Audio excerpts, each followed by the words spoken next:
Je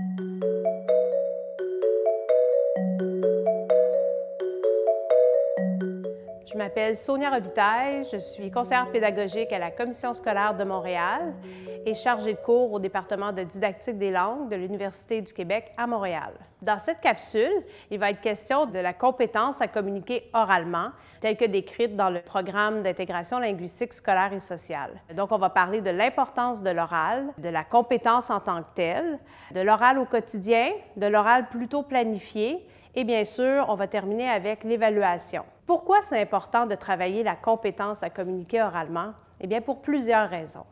Tout d'abord, pour le développement cognitif des enfants. Comme en langue maternelle, les enfants, quand ils sont petits, pour apprendre leur langue maternelle, c'est à force d'avoir des interactions avec leur entourage qu'ils vont pouvoir l'apprendre et développer l'oral. C'est la même chose pour nos apprenants de langue seconde.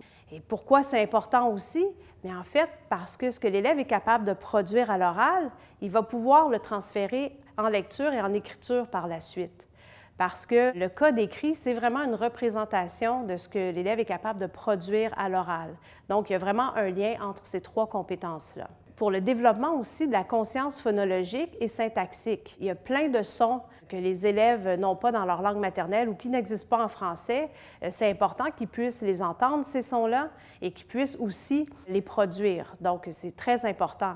Et pour la syntaxe aussi, on sait que quand on apprend une langue seconde, on n'a pas l'instinct de la syntaxe comme un apprenant de langue maternelle. Donc, ça va être important que l'élève puisse s'exprimer le plus souvent à l'oral et entendre le plus souvent aussi possible des locuteurs natifs s'exprimer en français. Finalement, un des principes clés de l'apprentissage d'une langue seconde, outre apprendre à communiquer à l'oral ou l'importance des interactions orales, c'est l'acquisition du vocabulaire. Pour parler une langue, ça nous prend des mots. Et pour apprendre ces mots-là, pour les emmagasiner de façon plutôt permanente, mais il faut les réutiliser le plus souvent possible. Alors, on voit le mot, on l'apprend dans un terme, on va réutiliser ce mot-là à l'oral, on va l'entendre, on va le produire, on va l'écrire. Donc, c'est très important aussi de passer par l'oral pour l'apprentissage du vocabulaire. Pour que l'enfant parle, il doit avoir quelque chose à dire. Donc, en fonction de ses intérêts, en fonction de ses besoins, il doit être capable de le dire aussi. Donc, il faut qu'il ait les assises langagières pour pouvoir produire son message. Ils doivent avoir envie de parler. Il doit être motivé. Les tâches doivent être suffisamment intéressantes pour qu'il ait envie de s'engager et parler. Il doit sentir aussi qu'il a le droit de s'exprimer en classe et qu'il a l'occasion de le faire. Donc, il y a des espaces aménagés ou des moments dans la classe où là, c'est le temps, on peut s'exprimer à l'oral, je sais que je vais pouvoir parler et être écouté. On dit souvent que nos élèves en apprentissage du français sont peu en contact avec le français une fois rendus à la maison. Donc, ça va être très important que ce qui se passe en classe puis ce qui se passe à l'école soit suffisamment riche et régulier pour que l'élève soit vraiment exposé au français. Et ça, il y a une grande partie qui appartient donc au discours de l'enseignant. L'enseignant doit être un modèle de production. Donc, quand on s'adresse à des élèves qui sont en apprentissage du français, bien sûr, il va falloir faire des gestes, il va falloir mimer, il va falloir reformuler certaines phrases, les répéter aussi, essayer de trouver des synonymes, d'autres mots, faire des comparaisons, parler lentement, bien articulé, et aussi toujours offrir un support visuel pour la compréhension. Donc, dans une classe où il y a des élèves en apprentissage du français, bien l'élève devrait pouvoir avoir accès, donc toujours à du visuel, soit dans un petit lexique à côté de lui, soit grâce à un mur de mots dans la classe, ou soit à des vidéos qu'on va lui projeter avant de faire une tâche. Les interactions à l'oral, comme on l'a dit précédemment, deviennent très importantes parce que, oui, c'est un moyen de socialisation, mais c'est aussi un moyen de construire sa pensée à l'aide des autres élèves. Donc, quand les élèves sont placés en équipe, c'est très riche, en fait, pour qu'ils puissent valider leur compréhension, s'exprimer et co-construire le sens des tâches ou des activités qu'on leur apporte. Il faut vraiment comprendre que l'oral est un outil d'apprentissage. Donc, on va se servir de l'oral pour apprendre dans d'autres disciplines. Mais l'oral aussi, bien sûr, est un objet d'apprentissage. Donc, c'est une compétence qu'on doit développer. Et tout ça devrait passer le plus possible par les interactions orales. Une classe en milieu allophone, que ce soit une classe d'accueil ou une classe où il y a plusieurs élèves en apprentissage de la langue, ne devrait pas être en silence pendant toute la journée. Quand on passe dans le corridor, on devrait en fait voir le plus souvent possible les élèves en équipe, en train de travailler donc sur des tâches qu'on leur confie, qui amènent justement cet échange-là entre eux, où ils doivent s'exprimer justement à l'oral et pas toujours être en mode passif et écouter. Alors, on a vu que le vocabulaire était une partie importante dans l'apprentissage d'une langue seconde, et c'est justement grâce aux interactions orales que l'élève va pouvoir réinvestir les mots qu'il a appris et les nouvelles expressions aussi qu'il a apprises. Donc, ça va être vraiment important de les faire travailler sous différentes modalités. Donc, parfois seul, en mode plutôt écoute, mais souvent 2 par 2 ou en équipe ou travailler en groupe classe. C'est à cette occasion-là qu'on va inviter les élèves justement à s'exprimer sur ce qu'ils ont vu, lu ou entendu, s'exprimer sur ce qu'ils ont compris d'un concept nouveau, que ce soit en mathématiques, en arts plastiques, en musique. Il faut vraiment les encourager à s'exprimer parce que c'est comme ça aussi, non seulement ils vont développer leurs compétences à l'oral, mais en plus, nous, on va être capable de valider qu'est-ce qu'ils comprennent réellement de ce qu'on vient d'enseigner. Quelle activité ou quelle tâche on peut faire aux élèves quand ils sont en équipe ou 2 par 2 ou par 4 ou bon. Donc, c'est vraiment des activités où les élèves vont devoir co-construire autour de la tâche. Donc, des activités où il y a des informations manquantes, des activités de résolution de problèmes, donc pas seulement en mathématiques, mais dans d'autres disciplines aussi. Par exemple, l'information manquante, ça peut être un texte que je donne aux élèves avec un début, avec une fin, mais où ils doivent imaginer ce qui s'est passé donc au milieu. Ce genre d'activités-là. Les jeux de rôle aussi sont vraiment une bonne occasion là, pour déjà les préparer en équipe, puis après ça, venir les présenter. Tout ce genre d'activités-là où les élèves doivent donc travailler ensemble pour résoudre ou pour créer quelque chose. Un autre élément important, l'utilisation de documents sonores, authentiques ou réalistes, donc le plus proche de ce qui pourrait être authentique. Par document authentique, on parle de documents qui n'ont pas été créés pour la salle de classe, qui n'ont pas une visée pédagogique. Donc, ça a été créé pour tout le monde dans la vie de tous les jours. Donc, on parle bien sûr d'émissions de télévision, de balado-diffusion, mais aussi parfois de livres audio qui peuvent être donc utilisés en classe. Et ce qui est intéressant, c'est que l'utilisation de ces documents-là, bien, ça va devenir un levier pour les élèves, donc pour partager au sujet de ce qu'ils ont entendu et être capable de comparer leur compréhension. L'utilisation de ces documents sonores et authentiques-là, ce que ça va nous amener aussi, c'est que c'est une bonne occasion de travailler les éléments culturels, mais aussi essayer de travailler les différents niveaux de langue. Un autre élément très important quand on parle de communication orale, c'est l'ambiance de la classe. Dans la classe, il devrait y avoir un climat sain et sécuritaire pour que les apprenants, qu'ils soient enfants, adolescents ou adultes, sentent qu'ils ont le droit de faire des erreurs et qu'ils peuvent prendre des risques. Donc, c'est un espace où l'enseignant va valoriser les efforts, où il va y avoir beaucoup d'humour et de rire dans la classe, où on va dédramatiser quand on fait des erreurs, où tout le monde aussi a la chance de pouvoir participer. Donc, il y a un respect des tours de parole. L'élève a aussi le temps de répondre parce que souvent, on leur demande de répondre vite, vite, vite, puis certains élèves, ça va leur prendre plus de temps. Donc, il faut qu'ils aient l'impression qu'ils ont le temps de pouvoir répondre aux questions et de s'exprimer. Tout ça aussi passe énormément par la qualité de la relation entre l'enseignant et l'élève. Cette relation-là est très importante. Il faut que l'élève se sente en confiance et aussi la relation entre les élèves de la classe. Dans le programme d'intégration linguistique scolaire et sociale, tant au primaire qu'au secondaire, il est bien spécifié que l'oral est vraiment le socle sur lequel vont se greffer les 2 autres compétences, donc en lecture et en écriture. Alors, on voit ici l'importance de passer par l'oral pour pouvoir développer les 2 autres compétences, donc lecture et écriture. Il est important de savoir aussi qu'il est normal pour un apprenant qui est en apprentissage de la langue au début, d'avoir une petite période silencieuse. Donc, pour certains, ça va durer quelques semaines, pour d'autres, un petit peu plus longtemps. Alors, ce n'est pas nécessairement parce que l'élève a un problème de langage ou parce qu'il refuse de communiquer en français ou qu'il a décroché. C'est plutôt parce qu'en ce moment, il est en période où plus réceptive, donc où il va accumuler des informations, il va les réfléchir, il y a un processus cognitif qui se fait aussi. Et à un moment donné, bien, il va s'exprimer à l'oral. Donc, c'est important de ne pas brusquer les élèves quand ils sont dans cette période-là et de ne pas paniquer aussi comme enseignant, de se dire Il est en apprentissage de la langue, donc c'est normal que cette phase-là arrive. Dans le programme ILSS, juste après la description de la compétence à communiquer oralement, il y a la section de la progression des apprentissages où on explique quelles sont les connaissances et les stratégies à enseigner. Dans les connaissances, il y a bien sûr les éléments phonétiques qu'on doit enseigner, au sujet de la prononciation et au sujet aussi de la prosodie. Il y a aussi les éléments de la convention de la communication interpersonnelle. Donc, il va concerner autant les éléments de la communication non verbale que de la prise de parole. Et au sujet des stratégies, alors on a les stratégies de communication orale, d'écoute et de compréhension, de prise de parole et d'interaction, et aussi de l'évaluation de sa propre performance, si on veut, en communication orale.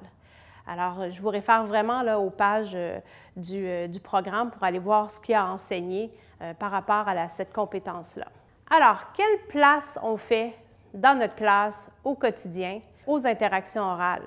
Il faut trouver ce temps-là pour s'assurer que les élèves aient de façon quotidienne un espace d'expression orale spontanée. Ça peut être des activités qui sont ludiques ou qui sont vraiment liées aux apprentissages qu'on fait en ce moment dans la classe. C'est un lieu aussi idéal pour travailler la diversité linguistique. Par exemple, qu'on enseigne à des élèves d'âge primaire ou secondaire, il y a quand même un espace dans la classe le matin où on peut faire une causerie.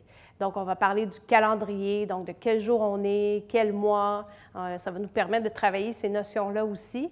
Travailler la météo. Est-ce qu'il fait soleil? C'est nuageux? Il neige? Qu'est-ce qu'on va faire aujourd'hui et dans quel ordre?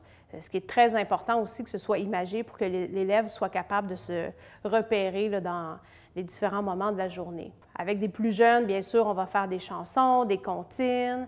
Avec d'autres élèves, on peut aussi travailler, on peut projeter une image et ensuite en discuter en classe. Donc, ça pourrait être, moi, tous les matins, je projette une image et, bon, qu'est-ce qu'on voit, comment on l'interprète, peu importe le palier où est rendu l'élève, il va pouvoir s'exprimer donc au sujet de cette image-là. On peut aussi, avec des élèves un petit peu plus avancés, le matin, avoir des sujets qu'on va avoir choisis, des sujets à aborder en lien avec nos thèmes, donc pour pouvoir en discuter, s'exprimer. Des jeux de vocabulaire, bien sûr, c'est toujours la place, donc le matin, pour réinvestir le vocabulaire, la thématique qui a été appris dans les cours précédents. On voit souvent des enseignants qui, le lundi matin, vont faire une activité de « Bonjour, comment ça va? » En équipe de 2, par exemple, les élèves peuvent se raconter leur fin de semaine. Et ensuite, on fait un retour en groupe classe. Et là, bien, il y a un des équipiers qui doit choisir un ou deux éléments que l'autre lui a racontés. Donc, il doit expliquer qu'est-ce que cet élève-là a fait pendant la fin de semaine. Donc, et l'autre coéquipier aussi peut intervenir s'il en ressent le besoin. Un autre exemple d'activité à faire en classe, c'est le sondage du jour. En fonction des thématiques qu'on a vues en classe, on peut aussi introduire cette notion-là de sondage du jour. Ça peut être à chaque jour, mais ça peut être aussi à chaque semaine. Il y a un élève qui va poser une question et ensuite, les autres élèves de la classe vont tour à tour voter. Ça peut être un thème comme « Quelle saison préfères-tu? » Donc, ils doivent choisir l'automne, l'hiver, l'été ou le printemps. À tour de rôle, ils peuvent venir voter. Et ensuite, le responsable du sondage, celui qui a lancé la question, il va être appelé à interpréter les résultats du sondage. Donc, en même temps, on fait des mathématiques, ce qui est très intéressant. Et habituellement, les élèves, ados ou enfants, aiment beaucoup ce genre d'activité-là. Un autre exemple d'activité qu'on peut mettre en place au quotidien, c'est la malle au trésor. Dans une boîte ou un coffre, on cache un objet et là, les élèves doivent nous poser des questions pour découvrir quel est l'objet caché. Alors, c'est vraiment une bonne occasion aussi pour travailler la formulation des phrases interrogatives à l'oral. Un autre type d'activité à faire au quotidien, c'est le travail sur les expressions figées, parce qu'on sait que c'est vraiment un élément là, qui va jouer dans la compréhension, souvent à l'oral, mais aussi à l'écrit des élèves. En groupe classe, l'enseignant peut présenter une expression figée. Ensuite, en équipe, les élèves peuvent essayer d'en inférer le sens, de voir si cette expression-là aussi existe dans leur langue d'origine. Ensuite, ils peuvent inventer un petit dialogue pour contextualiser l'expression figée. Par la suite, cette expression-là va être affichée sur le mur d'expression en classe et par contre, il va falloir s'y référer tout au long de la semaine. Et là, ça va nous faire une banque d'expressions figées à laquelle on va pouvoir se référer à l'oral, mais qu'on va pouvoir aussi réutiliser à l'écrit. On l'a vu précédemment à quel point l'oral était le socle, donc sur lequel vont se greffer les deux autres compétences, donc en lecture et en écriture. Alors, c'est important de savoir qu'on ne va pas travailler l'oral de façon isolée, et après ça, la lecture et après l'écriture. L'oral devrait être transversal, donc à toutes nos activités. Alors, quand on pense, par exemple, à la phase de préparation, même si j'enseigne les mathématiques, l'oral va avoir une grande place où je vais pouvoir projeter des vidéos, valider la compréhension des élèves aussi, voir s'ils ont le vocabulaire pour effectuer la tâche. Avant une activité d'écriture, bien, on va essayer de travailler ce sujet-là à l'oral, donc le plus possible. Donc, l'oral, c'est vraiment un incontournable, peu importe quelle compétence on travaille ou quelle discipline on travaille. Quand on travaille la compétence à communiquer oralement, c'est important de travailler la production, mais il ne faut pas oublier les activités d'écoute. Il y a plusieurs plateformes, par exemple Idelo ou sur l'ONF ou ailleurs, où on peut trouver donc, des vidéos authentiques pour travailler la compréhension de l'oral. Quand on fait une activité d'écoute, ça va être important de le faire de façon interactive et de ne pas hésiter à revisionner souvent la même capsule vidéo. Et il faut que ce soit entrecoupé de discussions entre élèves. Donc, par exemple, on fait une première écoute pendant laquelle l'élève va se prendre des notes. Ensuite, une deuxième écoute. Les élèves, après ça, vont être en équipe de 2 et ils vont valider leur compréhension, discuter de ce qu'ils ont compris. Après la troisième écoute, là, l'élève va vérifier, revalider sa compréhension et on peut faire un partage avec le groupe classe de ce qu'on a compris. On peut terminer aussi avec une quatrième écoute, après laquelle l'enseignant, il va commenter, il va enrichir, peut-être souligner des éléments qui n'ont pas été vus ou perçus par les élèves, donc pour enrichir davantage l'activité. On a vu l'importance de l'oral au quotidien et pourquoi il faut faire de la place à l'oral donc dans la vie de tous les jours et s'assurer qu'on la fait, cette place-là. On va maintenant passer aux activités d'oral qu'on va avoir planifiées.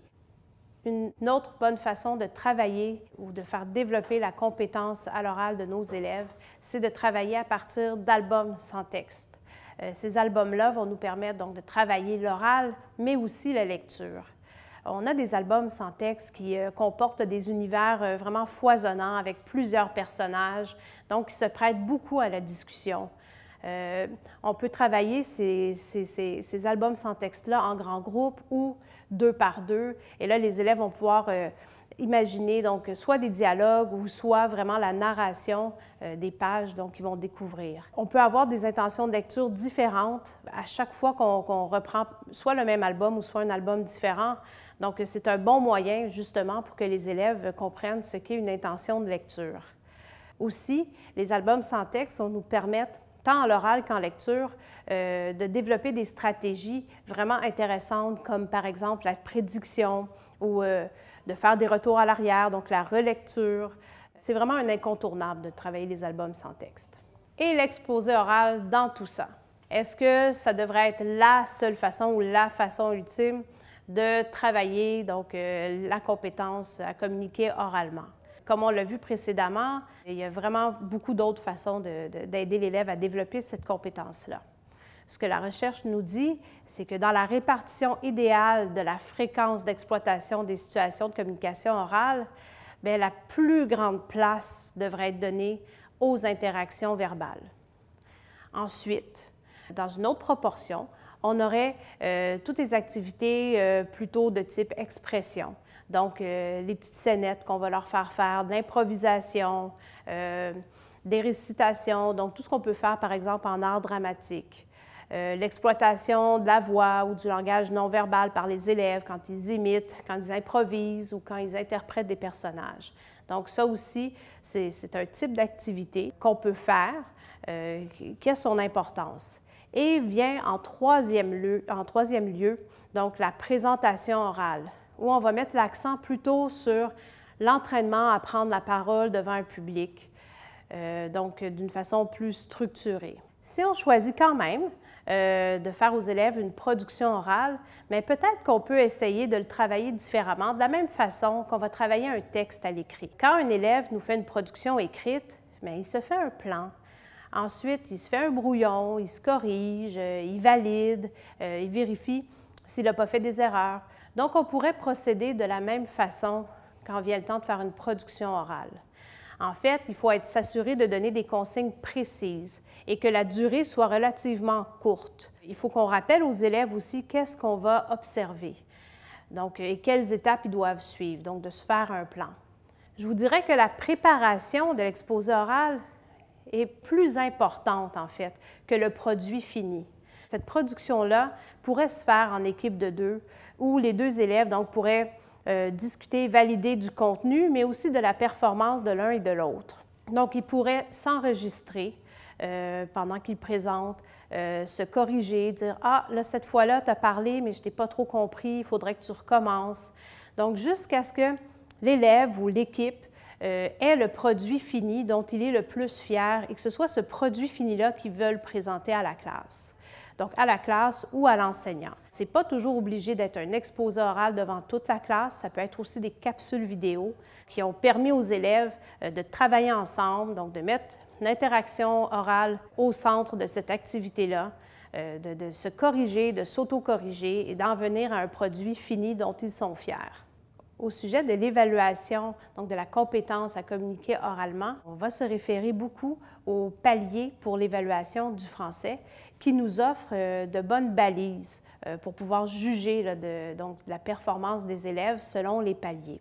Alors, il est bien important de se ramener toujours aux paliers pour l'évaluation du français, au primaire ou au secondaire, pour s'assurer que les élèves sont évalués en fonction des attentes qu'on a pour eux. On se demande souvent quelles traces on doit avoir pour justifier nos décisions, justifier l'évaluation qu'on a faite pour nos élèves.